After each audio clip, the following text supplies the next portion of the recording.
Le combat que vous menez, c'est un combat qui engage votre avenir, mais je crois qu'il engage aussi l'avenir du pays tout entier, l'avenir de la démocratie elle-même.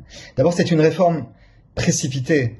C'est une réforme menée à la serpe de manière brutale, sans concertation, sans prendre en compte l'intérêt des équipes, mais sans prendre en compte non plus l'intérêt du public, et en fonction finalement de l'agenda de Rachida Dati. Tout le monde sait bien qu'elle ambitionne de devenir maire de Paris dès l'année prochaine, et elle a besoin, estime-t-elle, d'avoir cette réforme à son actif. Mais c'est évidemment pas l'intérêt de l'audiovisuel public qui est pris en compte en l'occurrence.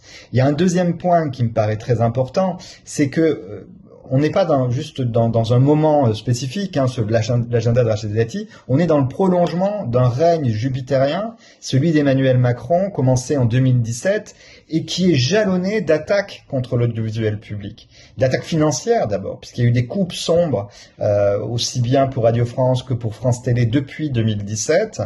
Il y a eu la suppression de la redevance qui a été mal pensée, mal compensée, et qui évidemment signifie un affaiblissement de l'audiovisuel public. Et puis il y a aussi eu des discours tenus par le président sur l'audiovisuel qui me paraissent extrêmement dangereux de la part d'un président qui par ailleurs prétend incarner l'intérêt général, la modération, la mesure, et qui a eu des discours au contraire très brutaux sur l'audiovisuel public. Je pense à ce qu'il disait en décembre 2017, vous vous en souvenez sans doute, c'était devant des députés, je cite: l'audiovisuel public, c'est une honte pour nos concitoyens, c'est une honte en termes de gouvernance, c'est une honte dans ce que j'ai pu voir ces dernières semaines de l'attitude des dirigeants.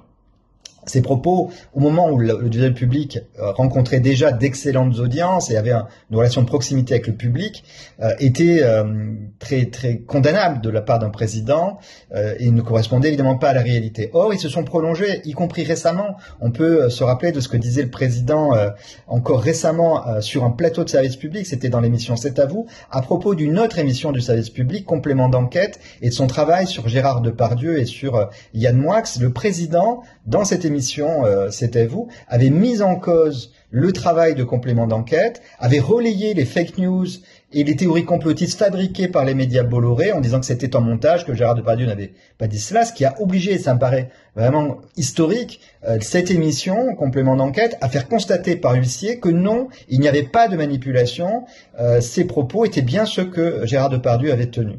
Donc tout ça est extrêmement grave et s'inscrit dans le temps long d'un président qui aura eu tendance constamment à affaiblir ces médias publics.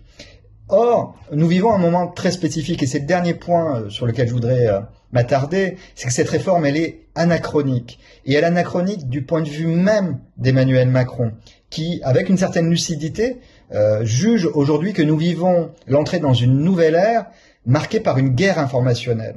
Une guerre qui est menée contre nous par la Russie, mais aussi désormais par les États-Unis.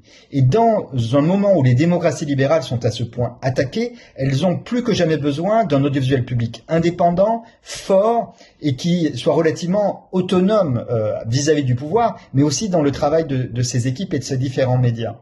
Or, cette holding va complètement contre cette autonomie, contre cette indépendance, puisqu'elle va continuer à fragiliser l'audiovisuel public sur un plan financier, mais qu'elle va aussi affaiblir l'identité éditoriale que chacun de ces médias publics a su construire avec le temps. Donc on sape le travail des équipes, on sape la relation de confiance, ou on risque en tout cas de saper la relation de confiance que ces médias ont su construire avec le public, le tout dans un moment historique où on n'a jamais eu à ce point besoin d'un audiovisuel public fort et indépendant. Finalement, cette réforme, elle risque de ne faire qu'un vainqueur.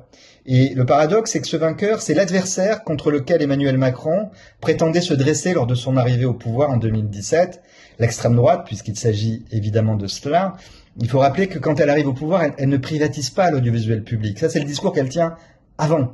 Mais une fois qu'elle est au pouvoir, et on l'a constaté dans tous les pays où elle est arrivée au pouvoir récemment, elle s'aperçoit que l'audiovisuel public, c'est un outil de propagande et de manipulation des masses à nul autre pareil, pourvu qu'on ait une assise directe sur lui, une tutelle directe sur lui, et qu'il soit affaibli économiquement et qu'il ait donc des comptes à rendre en permanence. Or, cette holding, c'est cela qu'elle risque d'accomplir.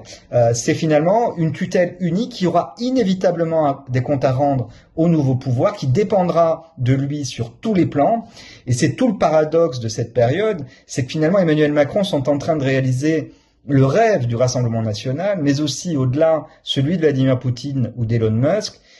Et voilà pourquoi votre combat est à ce point important. Voilà pourquoi il engage l'avenir même de notre démocratie. Mener à bien cette holding reviendrait à réaliser l'agenda de l'extrême droite avant même son arrivée au pouvoir.